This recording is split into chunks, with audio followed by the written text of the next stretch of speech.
আল্লাহর হাবিবের ইন্তেকালের পরে মানুষ কার কাছে যাবে? সাহাবায়ে কেরাম জানতে চাইলেন, নবী গো, এখন আমরা কথা বলি, আপনি আমাদের সাথে কথা বলেন, আপনার ইন্তেকালের পরে আমরা কার কাছে যাব? আমার নবী বলেন, হায়াতি খায়রুল লাকুম ওয়া মামাতি খায়রুল লাকুম। আমার বেঁচে থাকা তোমাদের জন্য যেমন কল্যাণ, আমার কবর দেশে চলে যাও তোমাদের জন্য কল্যাণ। নবী গো, এখন তো আমরা কথা বলি, দোয়া চাই, বিপদে আপদে আপনার কাছে আসি, তখন কিভাবে চাইব? আমার নবীজি বলেন, হে উম্মত, তোমার আমলনামা আমাকে দেখানো হবে। যখন আমি দেখব ভালো কাজ করেছ, আল্লাহ শুকরিয়া আদায় করব। কিন্তু আমি নবী যখন দেখব আমার কোনো উম্মত ভুল করে ফেলেছে, গুনাহ করে ফেলেছে, আমি তার পক্ষে রওজা পাক থেকে আমার আল্লাহর কাছে ক্ষমা প্রার্থনা করব। ইমাম হুসাইন রাদিয়াল্লাহু তাআলা আনহুর সন্তান ইমামে জয়নুল আবেদিন বন্দী অবস্থায় ছিলেন। ইমাম হুসাইন রাদিয়াল্লাহু তাআলা আনহু শাহাদাতের পরে ইমাম জয়নুল আবেদিন নবীজির কাছে বাতাসের মাধ্যমে চিঠি পাঠায়। সুবহানাল্লাহ। এরে ও বাতাস, আমি জয়নুল আবেদিন কারবালার জমিন থেকে আমার মদিনার নবীকে সালাম পৌঁছাইলাম। তুমি যদি মদিনা শহর উপর দিয়ে যাও, মদিনার রওজা পাকে যদি তুমি বাতাস পৌঁছাও, আমার নবীর কাছে ইমাম হুসাইনের সন্তান জয়নুল আবেদিনের সালামটা পৌঁছাইয়া দিও। আর জোরে কান সুবহানাল্লাহ। কেন? বলে, যেই নবীর চেহারা দেখার জন্য সবাই দেওয়ানা, যেই নবীকে একবার দেখার জন্য অজগর সাপ পর্যন্ত দেওয়ানা, ওই নবীর সৌন্দর্য এত সুন্দর। এই পৃথিবীতে পুরুষদের মধ্যে দ্বিতীয় সুন্দর ছিল ইয়াকুব নবীর ছেলে ইউসুফ নবী, যারা দেখে মহিলারা হাত কাইটা ফেলাইছে। সুবহানাল্লাহ। আরো জোরে। ইউসুফ নবী যদি কাঁঠালি ফাগের কাছে আসতো, তো মহিলারা কিত্তু খোদা জানে।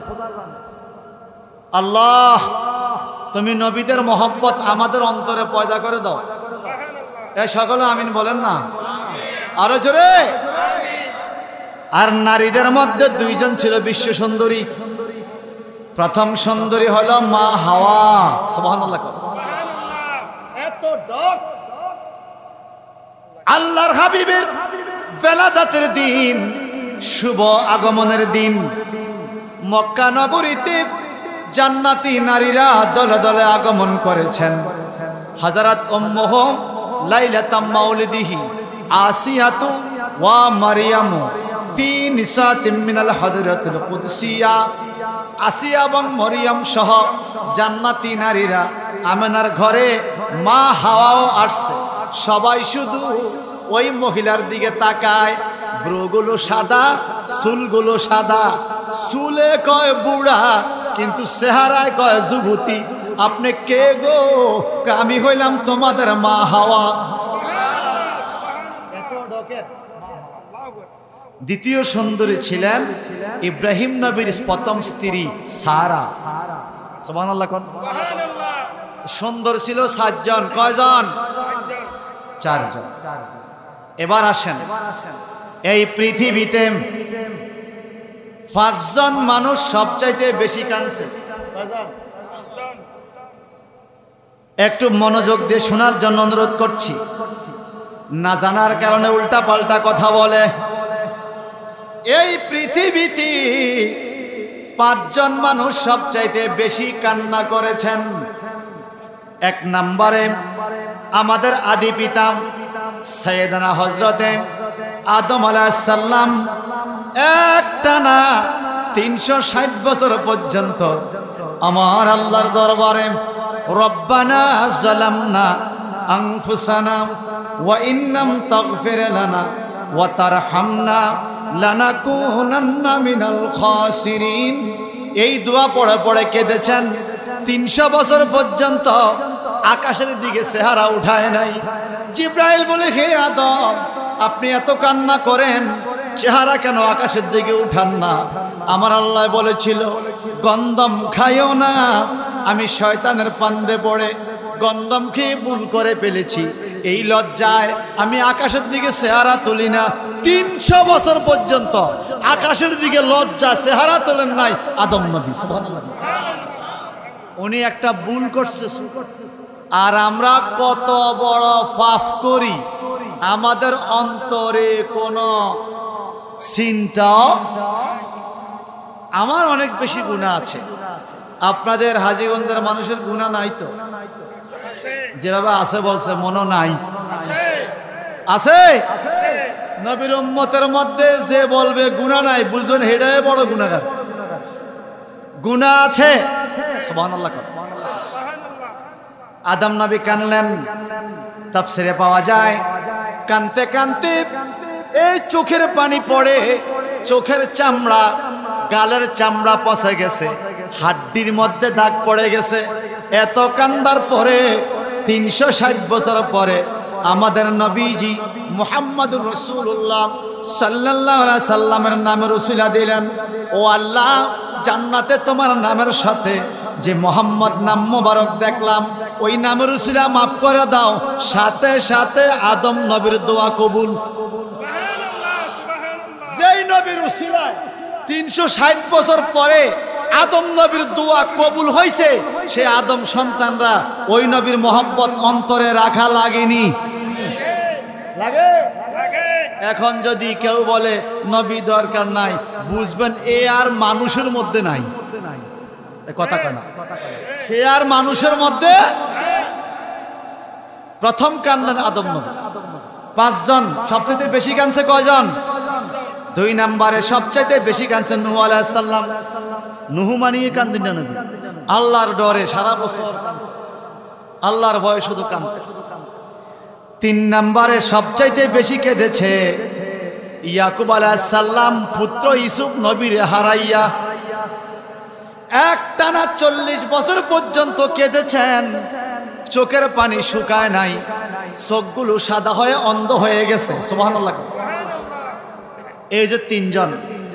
4 নম্বরে সবচাইতে বেশি কাঁদছেন আমাদের নবীজির কলিজার টুকরা হাসান হুসাইনের মা, সাইয়্যিদাতুন নিসা মিন আহল জান্নাহ ফাতেমা রাদিয়াল্লাহু তাআলা। সুবহানাল্লাহ। আরো জোরে সুবহানাল্লাহ। কেন কেঁদেছেন? আল্লাহর হাবিবের দরবারে আজরাইল হাজির। আজরাইল সালাম বললেন, নবী গো, আপনাকে সালাম দিতে আসলাম। ইন্নাল্লাহ আরসালানি ইলাইকা তাকরীমান লাকা ওয়া তাশরীফান লাকা খাসাতান লাকা। ও নবী, আপনার কাছে আপনার ইজ্জত সম্মানে জিবরাইল আসছে, ইসরাফিল ফেরেশতা আসছে, আমিও আসছি। সুবহানাল্লাহ। ইসমাইল ফেরেশতা আসছে, আজরাইল বলে আমিও আসছি। বলে কেন? বলে আপনার খেদমত করার জন্য। হাজীগঞ্জের বন্ধুরা জবান খুলে বলবেন, হাজীগঞ্জ কত বড় বড় নেতা আছে, আজরাইল কি খেদমত করতে আসছে কোনোদিন? যদি আইয়ে তো মারতে আইছে। কথা কয় না। আমগো বাড়িতে আজরাইল কেন আসে? আর আমার নবীর কাছে কয় আমি খেদমত করতে আসছি। আল্লাহু আকবার। আল্লাহর নবী কয়, আজরাইল রে, এটা কেমন কথা বললা? বলে হুজুর, এটাই আল্লাহর সিদ্ধান্ত। ফাতেমা কান্না শুরু করে দিলেন। এগো ফাতেমা, আপনি কান্দেন কেন? সাইয়্যিদাতুন নিসা ফাতেমা রাদিয়াল্লাহু তাআলা আনহা বলে, আজরাইল যেহেতু আইছে, কাউরে না কাউরে লইয়া যাইব। আমার নবী আজকে 3 দিন পর্যন্ত অসুস্থ, না জানি নবীকে নেওয়ার জন্য আসছে। ফাতেমার কান্না দেখে আজরাইলে প্রস্তাব দেয় আমার নবীরে, ইয়া রাসূলুল্লাহ, ইন আমারতানি আন আকবুদা রুহাকা। যারা ওলামায়ে কেরাম আছেন, কদমে হাত রেখে বলি, মনোযোগ দিয়ে শোনেন। নবীজি গো, যদি আপনি আমাকে অনুমতি দেন, আপনার রূহ মোবারক কবজ করার জন্য। ফাকাবাতু, আমি আপনার জান কবজ করব। আর যদি অনুমতি না দেন ফাতারাকতুহু, আমি আপনার জান কবজ করব না। আল্লাহ পাঠাইছে আপনার জান কবজ করার জন্য। এখন আল্লাহ বলে দিলাম আমার বন্ধুরও তুমি জিগাইও, বন্ধু কি দুনিয়ার কাছে থাকবে নাকি আমার কাছে আসবে? বন্ধুরে জিগাইও। আমার নবীকে আজরাইল রে, এটা কেমন প্রস্তাব দিলা তুমি? আমি তো জীবনেও শুনি নাই। আজরাইলে প্রস্তাব দেয়, আপনি ইচ্ছা করলে থাকেন, ইচ্ছা করলে চলেন। এইবার আজরাইলে কয় নবী গো, খাস সাতাল্লাকা, এটা আপনার ইজ্জতে, খাস করে আপনার জন্য। আপনার পূর্বে কোন মানুষকে এরকম প্রস্তাব আমার আল্লাহ দেয় নাই। ওয়ালা বাদাকা, আপনার পরেও কিয়ামত পর্যন্ত যত বড় আমলদারি আসবে এরকম প্রস্তাব আজরাইলের পক্ষ থেকে আসবে না। আপনার আল্লাহ আপনারে এত ভালোবাসে, আপনার ইচ্ছার উপরে আপনার জান কবজ করা হবে। এই আপনারা বলেন, এই কাঁঠালি কত বড় বড় নেতা, রাস্তা দিয়ে হাঁটার টাইমে পাবলিক কাফে নেতা ইয়ে আজরাইলে কাঁপবনি। আজরাইল ঘরের দরজা আইসা দাঁড়ায় রইছে। জিব্রাইলকে হুজুর একজন মেহমান আইছে, ফাতেমা দেহ তো। ফাতেমাকে হুজুর বিশাল বড় দেহ। বলে উনি কে? বলে হাজা মালাকুল মাউত। সুবহানাল্লাহ। উনি আজরাইল। হুজুর যদি আপনি অনুমতি দেন আপনার ঘরে ঢুকবে, না হয় ঢুকবে না। আমার নবী বলে জিব্রাইল, আজরাইল কারো ঘরে যাইতে অনুমতি নেই, আজকে শুনলাম। আপনার ইজ্জতে আপনার পূর্বে কারো ঘরে ঢুকতে আজরাইল অনুমতি নেয় নাই। ওয়ালা বাদাকা ইলা ইয়াউমাল কিয়ামাম, কিয়ামত পর্যন্ত আপনার পরেও কারো বাড়িতে আজরাইল অনুমতি নিয়ে যাবে না নবী গো, এটা আপনার ইজ্জতে।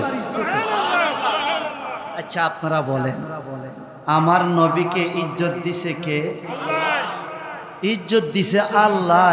পাবলিক ভালো আছে, সম্মান করে, হিংসা করে মোল্লা। এই যে যদি আমার ভুল হয়, আমি প্রতিদিন আপনার এদিক দিয়ে যাই।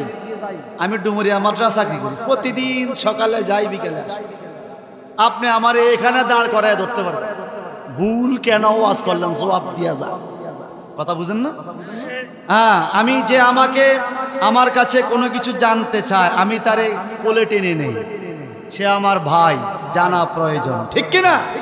কিন্তু ভুলভাল কথা বলে মানুষকে বিপদে পালাবেন, আপনাকে ছাড় দেওয়া হবে না। আমি শৈলে বলে পারতাম না, কিন্তু আমার কিতাব তো আছে। কথা কনা কি আছে? আপনারা বলেন, যেখানে আজরাইল আমগোরা আসার দিয়া মারার জন্য রেডি, সেই জায়গার মধ্যে আমার নবীর ঘরে ঢুকতে আজরাইল অনুমতি নেন। এবার সবাই হাত খুলে বলতে হবে, হাত তুলে দেখাবেন ওই নবীর কদমের তলে জীবনটা সব দিতে রাজি আছে। যুবক ভাইরা, বড় আফসোস লাগে, নেতার দেওয়া রুজির চাকরির টাকা খাইতে স্বাদ লাগে। নেতায় ব্রিজ দিছে, ব্রিজ দিয়া চলতে ভালো লাগে। নেতা রাস্তা করে দিছে, রাস্তা দিয়ে হুন্ডা চালাইতে ভালো লাগে। নেতার নাম নিলে আপনার খারাপ লাগে, তাহলে আপনার নিমক হারাম। কথা কয় না? সেই নবী নামাজ দিলেন, নামাজের ওয়াজ আপনার ভালো লাগে। রোজা দিলেন, রোজার ওয়াজ আপনার ভালো লাগে। হজ যাকাত দিলেন, ডিলা কুলুক মেসওয়াত দিলেন, আপনার ভালো লাগে। আমি বলবো ভালো লাগা দরকার, কিন্তু যেই নবী এত কিছু দিলেন, ওই নবীর ওয়াজ করলে আপনার চেহারা মলিন হয়ে যায়, আপনার তো ওইটার মতো নিমক হারাম।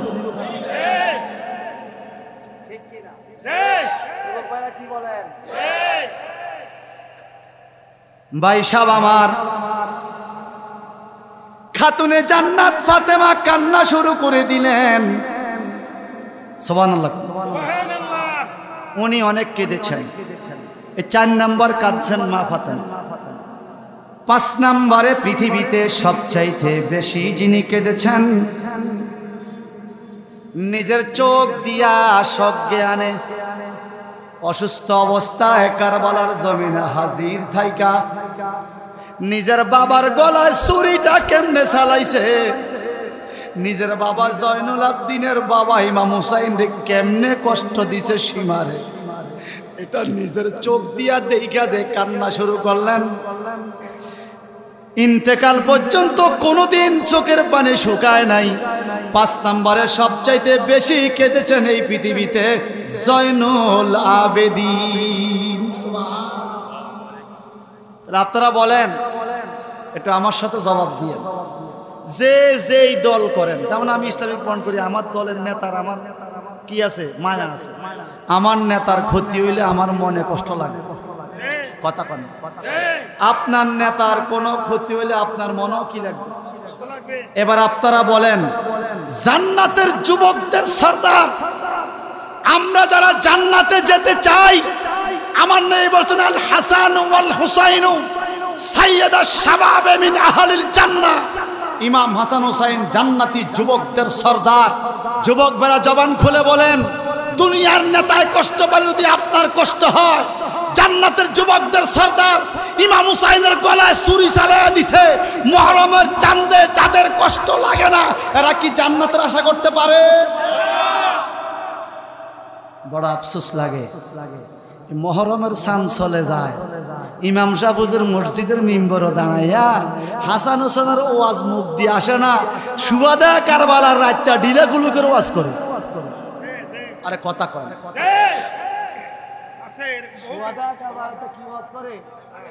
ডিলা কুলুক মেসোয়াকার ওয়াজ করে, সুবাদা কারবালার রাত কোনটা বিয়া কোনটা সাঙ্গা এটাতে চিনে না। ভাই সাব বন্ধুরা আমার, এরকম হুজুর নাইনি, কথা কয় না। রবিউল আউয়াল চাঁদ আসলে সারা পৃথিবীতে জুলুস হয়। এখন আর ফাঁকি দেওয়ার সুযোগ নাই। আমার মতো ছোট্ট একটা বাংলাদেশ নবীর মিলাদ না পড়লে কি হবে? সারা পৃথিবীর মুসলিম কান্ট্রি রাসূল পাকের মিলাদ কিয়াম করতেছে। এখন আর মানুষকে ফাঁকি দেওয়ার সুযোগ নাই। ভাই সাহেব, এত মানুষে রবিউল আউয়ালের চাঁদ আসলে একটু নবীজির শানে আলোচনা করে, টিভিতে দেখা, টেলিভিশনে আলোচনা, পত্রিকা আসে।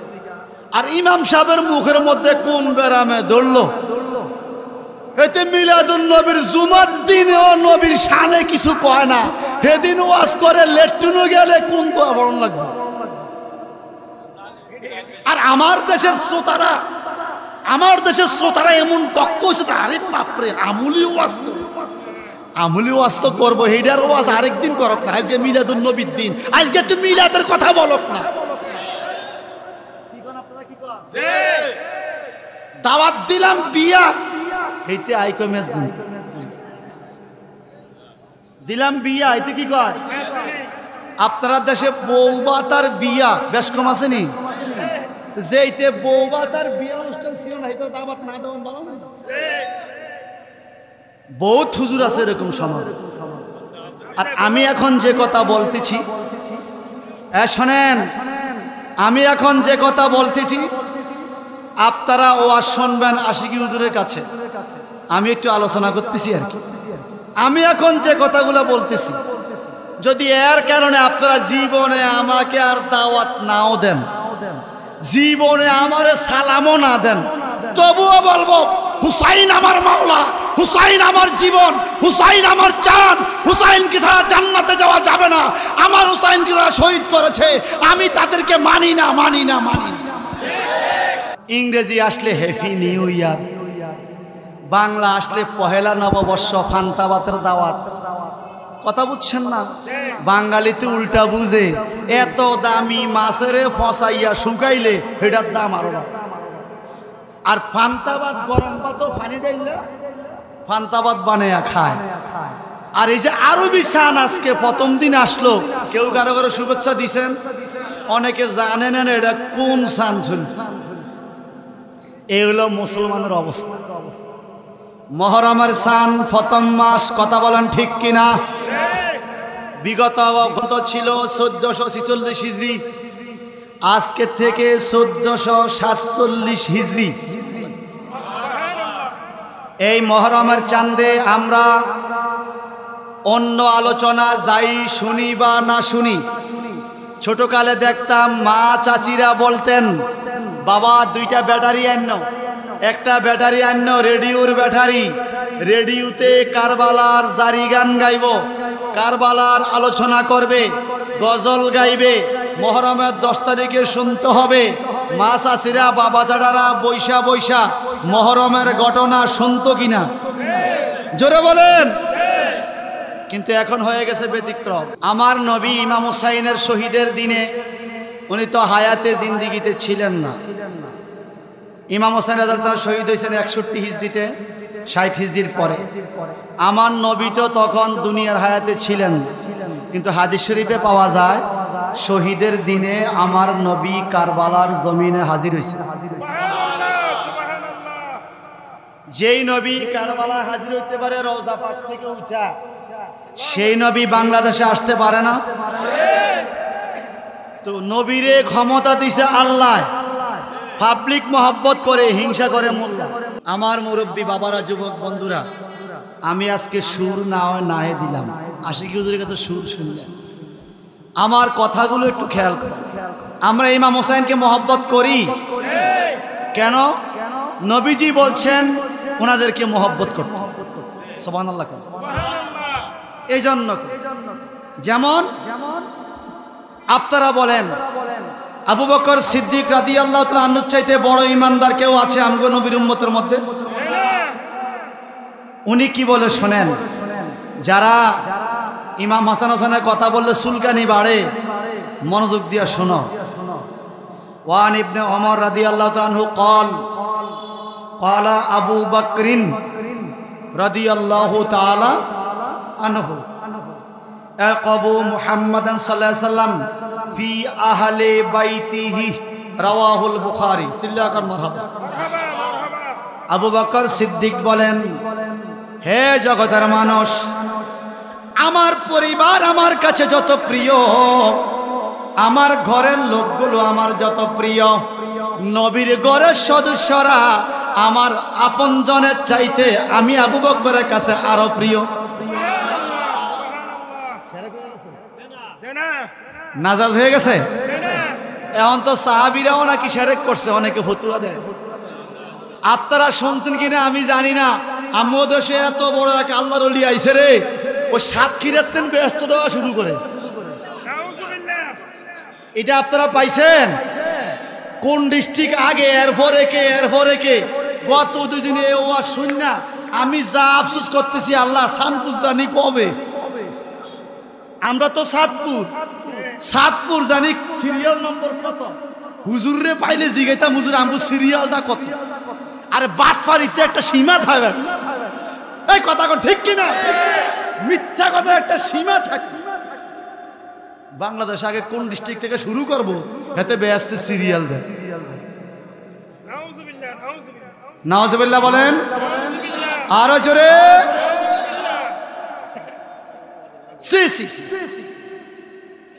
আর আবু বকর সিদ্দিক রাদিয়াল্লাহু আনহু বলেন, আমার পরিবারের থেকে আমি নবীর পরিবারকে বেশি মহব্বত করি, কারণ এরা আহলে বাইত, পাক পাঞ্জাতন। সুবহানাল্লাহ। এখন আসেন, নবী কারবালার ময়দানে হাজির ছিলেন, বিশ্বাস হয় কিনা? আমি আপনাদেরকে হাদিসটা শোনাই বা জান। নবীজির হাদিস, তিরমিজি শরীফের হাদিস, 86 অন্যতম কিতাব তিরমিজি শরীফ। ওয়ান সালমা রাদিয়াল্লাহু তাআলা আনহু ক্বালা দাখালতু আলা উম্মে সালমাতা ওয়া হিয়া তাবকি ফাকুলতু মা ইউবকিকে। নবীজির বিবি উম্মে সালমা রাদিয়াল্লাহু তাআলা আনহার ঘরে ঢুকলেন হযরত সালমা। যায় দেখেন উম্মে সালমা কান্দে, ওয়া হিয়া তাবকি, তিনি কান্না করে। ফাকুলতু, হযরত সালমা বলেন, একজন সালমা একজন উম্মে সালমা। সালমা বলেন, মা ইউবকিকে, হে উম্মে সালমা গো, আপনাকে কিসে কান্না করাইলো? আপনি কেন এত কান্দেন? ক্বালাত, উম্মে সালমা রাদিয়াল্লাহু আনহা বলেন, রাআইতু রাসূলুল্লাহি সাল্লাল্লাহু আলাইহি সাল্লাম তানি ফিল মানাম। হে সালমা গো, এইমাত্র আমি আমার নবীজিকে স্বপ্ন দেখেছি। সুবহানাল্লাহ, সুবহানাল্লাহ। আপনারা নবীকে স্বপ্নে দেখার ইচ্ছা আছে? এই মাত্র নবীজিকে স্বপ্নে দেখছে। সুবহানাল্লাহ। আমার নবী কি বলেন? মান রাআনি ফিল মানাম ফাকাদ রাআল হক। যে আমাকে স্বপ্নের ঘরে দেখে সে যেন আমারে সরাসরি দেখলো। আমাদের স্বপ্ন আর সরাসরির মধ্যে বেশ কম আছে, আর নবীর স্বপ্ন সরাসরি। স্পষ্ট হাদিস, মান রাআনি ফিল মানাম, যে আমাকে স্বপ্নের ঘরে দেখে ফাকাদ রাআল হক, সে যেন আমাকে বাস্তবেই দেখে। শুধু তাই নয়, আল্লাহর হাবিবের ইন্তেকালের পরে মানুষ কার কাছে যাবে? সাহাবায়ে কেরাম জানতে চাইলেন, নবী গো, এখন আমরা কথা বলি, আপনি আমাদের সাথে কথা বলেন, আপনার ইন্তেকালের পরে আমরা কার কাছে যাব? আমার নবী বলেন, হায়াতি খায়রুল লাকুম ওয়া মামাতি খায়রুল লাকুম। আমার বেঁচে থাকা তোমাদের জন্য যেমন কল্যাণ, আমার কবর দেশে চলে যাও তোমাদের জন্য কল্যাণ। নবী গো, এখন তো আমরা কথা বলি, দোয়া চাই, বিপদে আপদে আপনার কাছে আসি, তখন কিভাবে চাইব? আমার নবীজি বলেন, হে উম্মত, তোমার আমলনামা আমাকে দেখানো হবে। যখন আমি দেখব ভালো কাজ করেছ, আল্লাহ শুকরিয়া আদায় করব। কিন্তু আমি নবী যখন দেখব আমার কোনো উম্মত ভুল করে ফেলেছে, গুনাহ করে ফেলেছে, আমি তার পক্ষে রওজা পাক থেকে আমার আল্লাহর কাছে ক্ষমা প্রার্থনা করব। আচ্ছা, নবী ইন্তেকালের পরে আর আগে নবী কইছে কোনো বেশ কম? আচ্ছা, এখন আপনি আমার সাথে দেখা করলেন যে এটা আমার মরার পরে কবরে ভাড়া গেলে এটা হইব নি? তো নবী কি কয়? এই ক্ষেত্রে নবী কি কয় দেখেন, মান যারা কবরি বাদা মাউতি। যারা সৌদি আরব ছিলেন কেউ আছেন? থাকলে হাত তোলেন। অনেকে আছে মাশাআল্লাহ। মান যারা মানে যে জিয়ারত করবে কবরি, আমার রওজা পাক, বাদা মাউতি, আমার মরণের পরে। বাদা মানে কি? পরে। বাদ মানে পরে। আমার মরণের পরে যে আমার জিয়ারত করবে, কামান জারানি ফি হায়াতি, সে যেন আমার হায়াতে জিন্দেগিতে আমার সাথে দেখা কইরা গেছে। এগুলো হাদিস, সহি হাদিস। আর আমাদের দেশে সহি হাদিসের শায়েখরা এগুলো কয় না, শরম করে। কি করে? লজ্জা করে। হে আমার ভাইয়ারাম, একটু গভীর খেয়াল করেন, আমার নবীর স্বপ্নে দেখছে উম্মে সালমা। সুবহানাল্লাহ। তো স্বপ্নে দেখলেন নবীকে, আপনি কান্দেন কেন? এটা তো খুশির খবর। আপনি কান্না করেন কেন? আমি দেখলাম ওয়া আলা রাসিহি ওয়া লিহিয়াতিহি তুরা, আমার নবীর চুল মোবারকে বালু, নবীজির দাড়ি মোবারকে বালু, পুরা শরীরে বালু, এলোমেলো চুল, নবীর চোখে পানি। কানতে কানতে দক্ষিণ দিক থেকে আমার নবী মদিনার দিকে আসতেছে। ফাকুলতু, আমি উম্মে সালমা জিজ্ঞাসা করলাম, মা লাকা ইয়া রাসূলুল্লাহ, নবীজি গো, আপনাকে এরকম বিবস্ব দেখায় কেন? আপনার চুলে বালু কেন? আপনার দাড়ি মোবারকে বালু কেন? এরকম এলোমেলো কেশ কেন? আপনার কিসের পেরেশানি? উম্মে সালমা কয়, তখন আমার নবী বললেন, কলা, নবী বললেন, শাহিদতু কাতলা হুসাইনা আনিফা রাওয়াহু তিরমিজি। উম্মে সালমা গো, এই মাত্র আমার কলিজার টুকরা হুসাইন কারবালার ময়দানে শহীদ হয়েছে, আমি ওই ময়দানে হাজির ছিলাম। আমার নবী কারবালার ময়দানে হাজির। সুবহানাল্লাহ। শাহিদতু কাতলা হুসাইনি আনিফা, এই যে হুসাইন কতল হয়েছে আমার চোখের সামনে। এবার আপনারা আমাকে একটু বলিয়েন, একটু খেয়াল করেন, মানুষ ময়রা কবরে গেছে 10 বছর হয়েছে, হেতারে উড়ে কি ডিএনএ টেস্ট না কি টেস্ট করে, কথা কয় করার পরে সে কেমনে কেমনে মরছে হেটা বার করে, ঠিক কি? যদি বিজ্ঞান এত অ্যাডভান্স হতে পারে, এত গভীর তথ্য বাইর করে দিতে পারে, এই বিজ্ঞান হতো না আমার নবীজি না হলে। ওই নবীকে আল্লাহ বলছে আল্লামাহুল হিকমা আমার নবী এমন নবী যদি শুধু বিজ্ঞান নয় বিজ্ঞান শিক্ষা দিবে, ওই নবী রওজা পাক থেকে উঠে আসা কি অবাস্তব?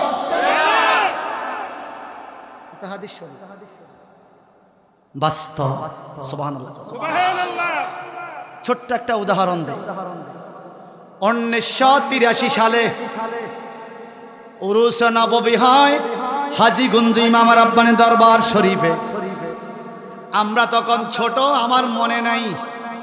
আমার বাবা এবং মুরব্বী কয়েকজন বললেন, আল্লামা আবেদ শাহ আল মাদানী রাদিয়াল্লাহু তাআলা আনহু উরুস নববীতে হঠাৎ করে দাঁড়িয়ে গেলেন, চোখে পানি। লোকজন বলল, হুজুর কি হলো? বলে, যদি কারো চক্ষু থাকে রে, তাকাইয়া দেখো, মদিনার নবী আমার উরুস মাহফিলে আগমন করেছে, আমার দিকে তাকিয়া মুস্কি মুস্কি হাসিতেছে। বসরা শহরে নবী আসতে পারেনি, ইন্তেকালের আগেও আইছে, পরেও আইছে। বসরা শহরে, খুব খেয়াল, বসরা শহরে শরফুদ্দিন বসরি অসুস্থ হইয়া গেছে, প্যারালাইসিস। কত ডাক্তার কবিরাজ দেখালো, রোগ ভালো হয় না। উনি বুদ্ধি করছে, কলম কাগজ হাতে নিছে, নিয়া উনি মনে মনে ভাবছে, প্যারালাইসিসের রোগ যেহেতু হইয়া গেছে, জীবনের শেষ আমি নবীর প্রেমের কবিতা লিখব। উনি কি লেখছে শোনেন, মুহাম্মাদুন সাইয়্যিদুল কাউনাইনি ওয়াস সাকালাইন ওয়াল ফারিকাইনি মিনাল আরব ওয়া মিন আযম হুয়া হাবিবুল্লাযী তুরজা শাফাআতুহু। সুবহানাল্লাহ। লিকুল্লি হাওলিম মিনাল আহওয়ালে মুক্তাহিমি।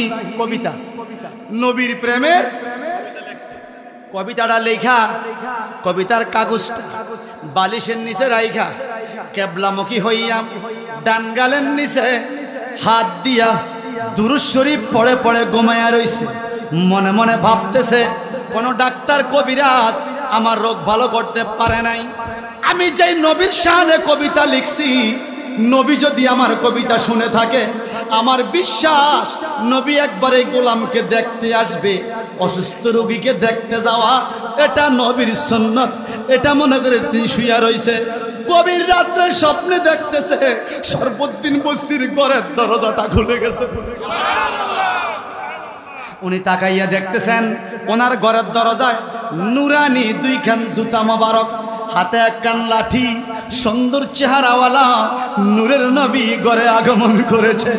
শরফুদ্দিন বসরি ডান দিকে বাম দিকে তাকায়, চোখের পানি ছেড়ে কান্দে, ইয়া রাসূলুল্লাহ, নবী গো, আল্লাহ পাক আপনার জন্য আরশে কুরসি সাজাইছে, যেই কুরসিটা একদিনে 70,000 নূরের রং ধারণ করে। এত সুন্দর জায়গায় আল্লাহর নবীকে আপনাকে বসতে দিল, আমি শরফুদ্দিন আপনারে কোন জায়গায় বসতে দেব? আমার ভাঙ্গা করে আপনার আগমন হয়েছে। আমার নবীকা, শরফুদ্দিন রে, তুই পাগলা যে কবিতা পড়েছিলি, হুয়া হাবিবুল্লাযী তুরজা শাফাআতুহু লিকুল্লি হাওলিম মিনাল আহওয়ালে মুক্তাহিমি। আমার নবী এমন নবী, অনুবাদ, তিনি এমন নবী, কঠিন সময়, বিপদের সময়, বিপদ সংকটময় সময় যেই নবীর কাছে উম্মত সুপারিশের, সাফায়াতের, সাহায্যের আশা করে। তুমি এখন বিপদে পড়া কবিতা লেখছ, আমি রওজা পাকে মদিনায়, তুমি বসরা শহরে, তোমার কবিতাগুলো আমি আমার নিজ কানে শুনেছি। সুবহানাল্লাহ। পাগলা রে, আমি তোমার মতো প্রেমিকের সাথে দেখা না করে পারি না, তো আমি চলে আসছি। নবী আমার বসরা শহরে শরফুদ্দিন বসরির ঘরে। সুবহানাল্লাহ। উনি শোনেন, উনি ঘুমে হঠাৎ করে স্বপ্ন ভাঙলো, নবী নবী কান্দে। সকালবেলা বাইর হলো, প্যারালাইসিসের রোগী, এখন রোগ নাই, সুস্থ, সম্পূর্ণ সুস্থ। ওনার গায়ের মধ্যে একটা চাদর দেখতে পাইলো। উনি চিন্তা করতেছে, আমি সুস্থ হয়ে গেছি। এমন কবিরাজ দেখলাম যারে দেখলে সুস্থ। নাবি নাবি, সুবহানাল্লাহ। দেখার পরে সুস্থ। এখন কি, আমার চাদরটা কোথা থেকে আসলো? তাকে দেখে স্বপ্নে রাসূল পাকের গা, শরীর মোবারকে যে চাদর দেখেছিল, এটা সেই চাদর। আমার নবী তাকে চাদর দিয়ে ডেকে গেছে। একটা আশেক কত ভালোবাসলে নবী আমার রওজা পাক থেকে এসে চাদর দিয়ে যায়। শরফুদ্দিন বসরি কবিতা লেখছে কিন্তু নাম দেয় নাই। কবিতার একটা নাম আছে না? কবিতার নাম লেখে নাই। সকালবেলা নাম লেখছে, নবীজি তু আমার উপর রাজি হইয়া মহব্বত কইরা আমারে সাদুর দিয়া গেছে। সাদুরকে বস্তা শহরে আরবিতে বলে বোরদা, উনি নাম দিলেন কসিদা তো বোরদা, আমার নবীর চাদুরের কবিতা। কসিদা বোরদা বাংলাদেশে এখনো ফাজলে ক্লাসে পড়ায়, আরবি কিতাবে এটা পড়ায়, কত বছর আগের কবিতা এখনো পড়ায়। তে আপনাদের শুধু এটা বলি, যেই নবী রওজা পাক থেকে উঠে বস্রা শহরে গিয়া শরফুদ্দিন বস্তিরে কি দিতে পারে? চাদর দিতে পারে। ওই নবী বাংলাদেশে আইতে মানা আছে। আর একটা উদাহরণ আমি কাউমি হুজুরের মুখে শুনছি। কাউমি হুজুর উনি ওয়াজ করতেছেন, মারহাবা মাশাআল্লাহ। আমি বললাম কি জানি কো শুনি। আমাদের দেওবন্দ মাদ্রাসা যেই জায়গা, ওই জায়গা নবী আইছে। এই খাইছে রে দেওবন্দ মাদ্রাসা কি আইছে বলে একটু ভালো করে উনি দলিল দিয়ে বলতেছে, কাসেম নানতু বিগং, সেই দেওবন্দ মাদ্রাসা যারা প্রতিষ্ঠা লগ্নে ছিলেন, ওনারা একজন স্বপ্নে দেখেছে মদিনার নবী দেওবন্দে এসে লাঠি দিয়ে দাগ দিছে। দাগ দিয়া বলছে এখানে মাদ্রাসা করো। সকালবেলা দৌড়ে যায় দেখে নবীর রাত্রের স্বপ্নে যে দাগ দিছে এই দাগ এখনো আছে। ওই জায়গার মধ্যে মাদ্রাসা করছে। দেওবন্দের হুজুরে এই ওয়াজ করছে। তো এটা আমার কাছে খুব ভালো লাগছে। দেওবন্দের হুজুর নবী যেই জায়গা দাগ দিছে ওই জায়গায় মাদ্রাসা করছে। তো নবীজি ইন্তেকালের 800-900 বছর পরে যদি দেওবন্দ আইসা দাগ দিতে পারে, ওই নবী মদিনা শরীফ থেকে বাংলাদেশেও আসতে পারে। তুমি যদি কেউ পারে না তো বুঝবো তুমি তোমার মাদ্রাসার ঠিকানা নাই মিছা কথা। আজ যদি তোমারটা সত্য তাহলে নবী আইতো পারে। সুবহানাল্লাহ বলেন। এক বছরের মধ্যে এক মুলি সাহেব বলতেছে নবী এলমে গায়েব নাই, আল্লাহ নবীর এলমে গায়েব দেয় নাই। আমি বললাম ভাই আমার তো এলমে গায়েব আছে। শুনে আমি যুক্তি আর কি কইলো কেন? আমি কি এটা হইল আপনি কার জন্ম এটা আপনার মা জানে, আপনার বাপও জানে, ঠিক কিনা? কয় হ্যাঁ ঠিক। তো আমি কই আপনি আপনার বাপের জন্ম, আপনি আপনার কার জন্ম এটা আমি জানি। জানলে কি হবে? যদি আমি জানি তাহলে আমি যদি আলমাকে জানি নবী তোরা বেশি জানি। আজ যদি এইতে না এটা হয় না তাহলে এটা জন্ম ঠিক আছে না? বেড়া বিপদ হয়ে গেছে না? না আমি আমার বাপের জন্ম না এটা কইতে পারবো? তো ফুরায় ধরা, ফুরায় কি ধরা। শোনেন আমার নবী শুধু ইলমে গায়েব নয়। আল্লামা জালাউদ্দিন সিয়ুতি রহমাতুল্লাহ আলাইহি তাফসিরে জালান শরীফ লেখছেন, ওখানে উনি ফতোয়া দিয়েছেন আল্লামাহুল্লাহু তাআলা বি জামি মুগিবাতিদ দুনিয়া ওয়াল আখিরা। আমার নবীকে আল্লাহ পাক দুনিয়া এবং আখিরাতের যত গোপন খবর আছে সকল খবর আল্লাহ জানেন।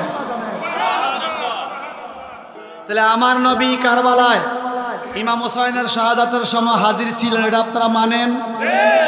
বিশ্বাস হইছে? স্বপ্নে দেখছে নবীজির বিবি উম্মে সালমা। তো বিবি কখনো স্বামীর বিরুদ্ধে মিছা কথা বলে না।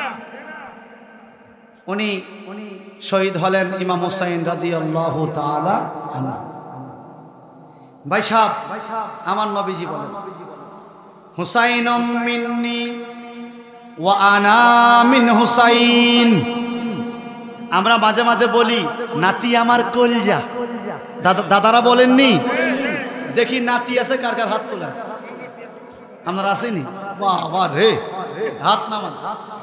নাতিনের কথা জিগেলে হাতুরে জন্য না, নাতিনের কথা নাতি নাতনি বেশি মায়া, ঠিক কিনা? অনেক সময় ছেলের থেকে নাতির জন্য মায়া বেশি। আমরা বাবার পকেটে হাত দিতে ভয় পাইতাম, কিন্তু আমগো ছেলে বাবার নাতি যে পকেটে হাত দেয় কোনো চিন্তা নাই, দিয়া এই কথা কোন ঠিক কিনা? আমরা বলি নাতি রে তুই আমার কলিজার টুকরা। আমার নবী বলেন হুসাইনুম মিন্নি ওয়া আনা মিন হুসাইন, আমি হলাম হুসাইন থেকে, হুসাইন আমার থেকে, অর্থাৎ আমি হুসাইনের ভিতর, হুসাইন আমি নবীর ভিতর। আরো আছে আহাব্বাল্লাহু মান আহাব্বা হুসাইনা, তিরমিজি শরীফের হাদিস। আহাব্বাল্লাহু আল্লাহ ভালোবাসে, মান আহাব্বা হুসাইনা যারা হুসাইনকে ভালোবাসে আমার আল্লাহ তাকে ভালোবাসে। সুবহানাল্লাহ। সহিহ হাদিস, এটা আমার বানান্না কথা নয়, আটটু আছে এই হাদিসে। কি? হুসাইনুন সিবতুম মিনাল আসবাত, হুসাইন আমার বডির একটা অংশ। সিবতুম মানে অংশ, আসবাত মানে অংশগুলো। ইমাম হুসাইন রাদিয়াল্লাহু তাআলা নবীজির বডি মোবারকের একটা অংশ। হাত যেরকম অংশ, পা যেরকম অংশ, নবীজি বলে হুসাইনুন সিবতুম মিনাল আসবাত, হুসাইন আমার বডির একটা অংশ। এবার আপনারা বলেন আমার হাত আমার হাতের অংশ, আমার হাত যদি আপনি কেটে দেন আমি কি আপনার উপর খুশি? আচ্ছা আপনি আমার হাত কাটটা এখন আমার কাছে আপনি দুরূদ পড়তেছেন, দোয়া পড়তেছেন, সালাম দিতেছেন, আজানে একামতে নাম নিতেছেন, আমি খুশি? আমার তো আর হাত কাটিয়ে ফেলেছে, এখন আপনি আমার ডাকলে তো কাজ হবে না। আমার নবীর কলিজার টুকরা ইমাম হুসাইন রাদিয়াল্লাহু তাআলা আনহু নবীজির শরীরের অংশ। নবী বলছেন অংশ, ওই অংশটাকে যারা শহীদ করে দিল, বড় পাগড়ি মাথায় দিয়েও যদি নামাজ পড়া নবীর কথা স্মরণ করে কাজ হবে? আন্দাজি একজনের পিছে আল্লাহ আকবার কয় নামাজ পড়িব না ভাইয়া, দরকার ইমাম না পাইলে একলা নামাজ পড়ে। এই নামাজটা চলে দিও না, দিও না।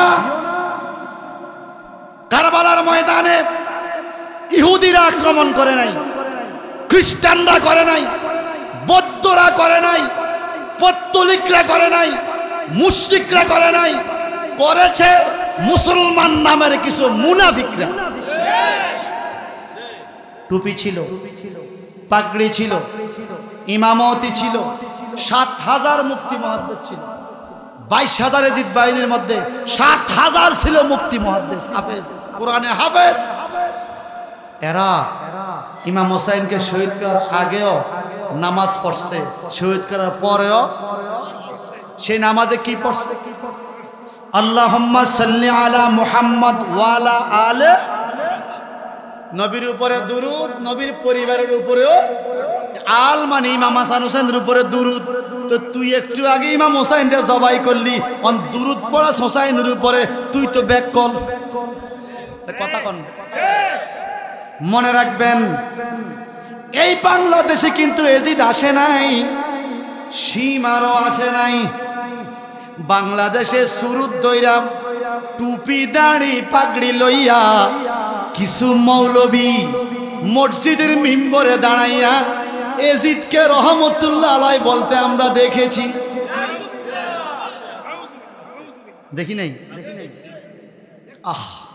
তা আমার মনে চায় দোস্ত, তুমি তো এজিদকে রহমতুল্লাহ, এজিদ তো ভালো মানুষ, তো তোমার ফুতের নাম এজিদ রাও, তোমার মানুষে এজিদের বাক্য কথা কন হেডা তো হ্যাঁ, ফুতের নাম রাখছে হুসাইন, কথা কয় না।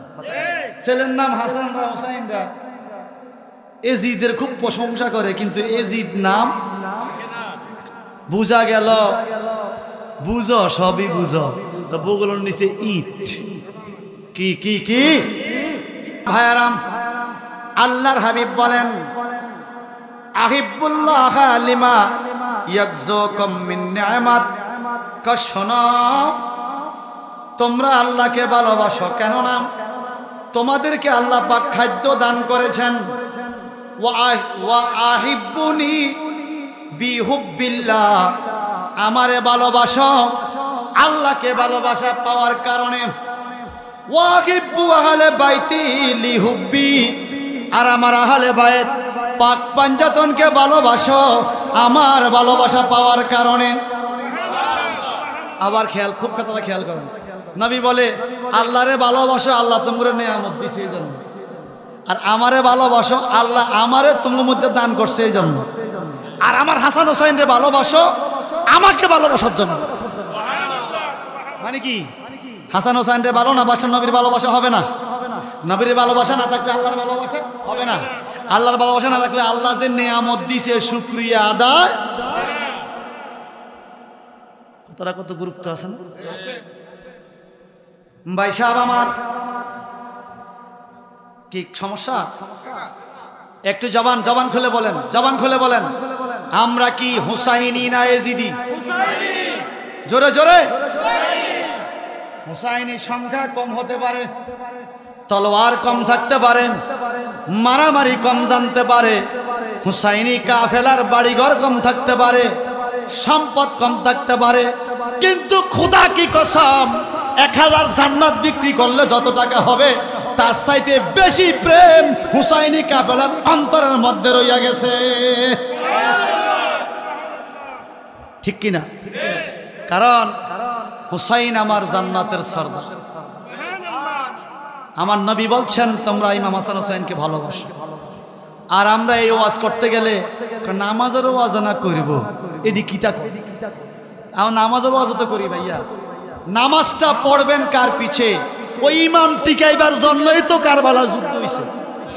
কারণ Yazid was cruel, greedy, hearted and vindictive in nature. Yazid ছিল সুদখোর, ঘুষখোর, জেনাখোর, মদখোর, বান্দর নাচাইতো। কি নাচাইতো? কিতাবে আছে এজিদে আপনারা বান্দর নাচাইনারা দেখছেন? এতে লাড়ি দিকেল বান্দরে খোঁচা খাঁচি দেয়, বান্দরে ঢং দেয়, আমরা টেয়া দেন। এজিদে প্রথম বান্দর নাচাইতো। এরপরে হযরতে আমিরে মুআবিয়া রাদিয়াল্লাহু তাআলা নবীর সাহাবী কাতেবে ওহী, উনাকে তলোয়ারের মুখে জোর করে ক্ষমতা নিয়ে আইলো। ইমাম হুসাইন রাদিয়াল্লাহু তাআলা চিন্তা করলেন আমি ক্ষমতা চাই না, আমার শেয়ারের কোনো লোভ নাই, কিন্তু আমার দয়াল নবীর এই বয়তে রসুলের পতাকা, এই খেলাফতের দায়িত্ব একজন বান্দর নাসান্নার হাতে দেওয়া যাবে? যাবে না। যার জন্য মানুষ ওনার কাছে বয়াত হইতে গেছে। কারবালায় উম্মে সালমা রাদিয়াল্লাহু তাআলা আনহা বলেন ইমাম হুসাইন রাদিয়াল্লাহু তাআলাকে প্রস্তাব দিছে এজিদ পাইনি। কি প্রস্তাব? বলছে আপনার অনেক লোক আমরা কতল করে ফেলছি, আপনাকেও আমরা প্রায় কাবু করে ফেলছি। শেষ মুহূর্তে একটা প্রস্তাব। বলে কি? বলে আপনার নবীজির নাতি আমরা আপনারে ভালোবাসি। হায় রে ভালোবাসা রে!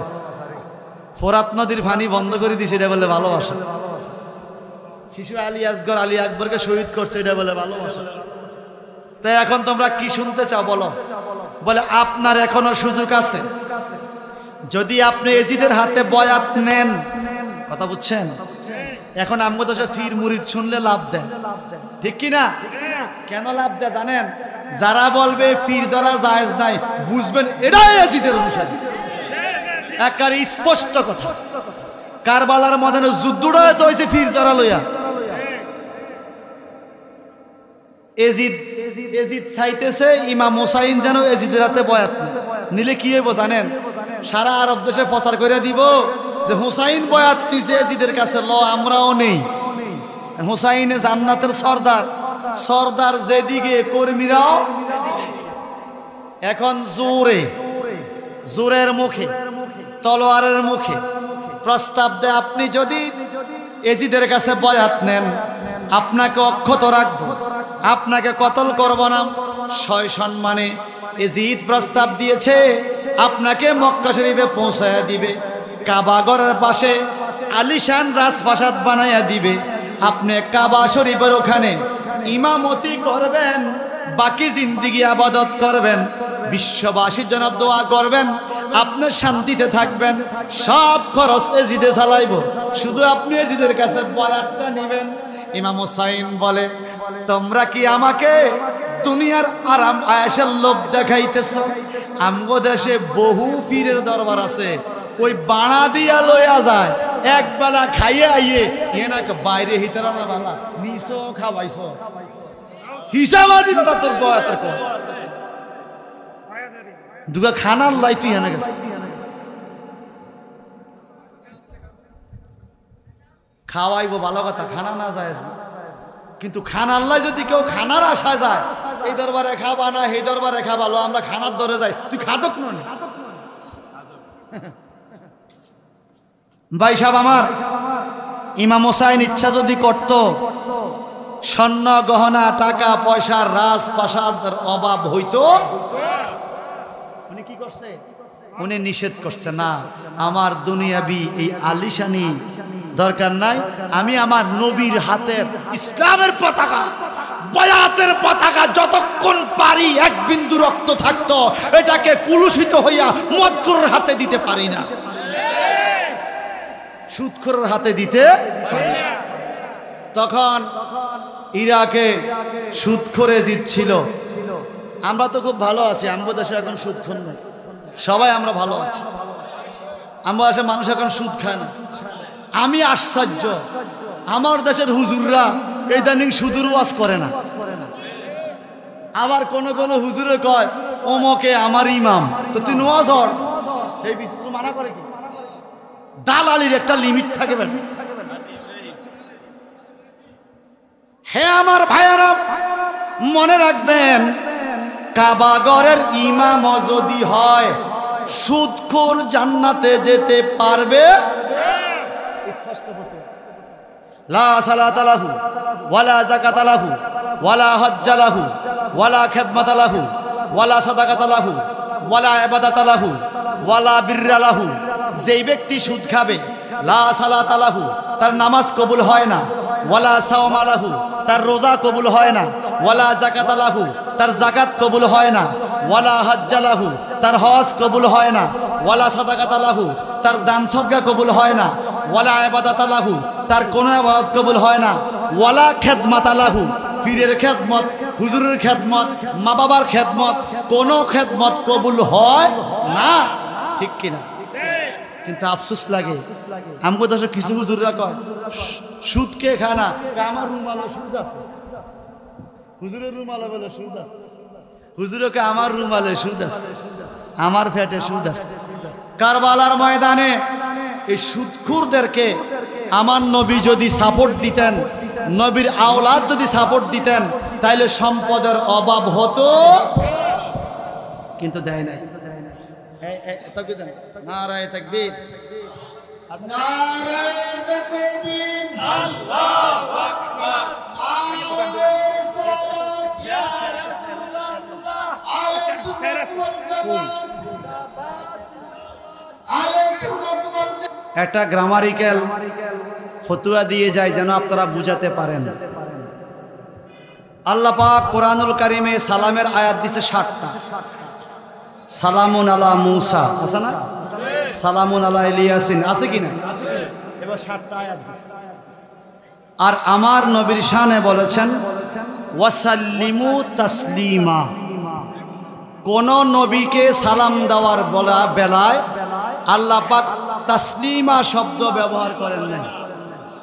আমার নবীর শানে বলেছেন ওয়াসাল্লিমু তাসলিমা।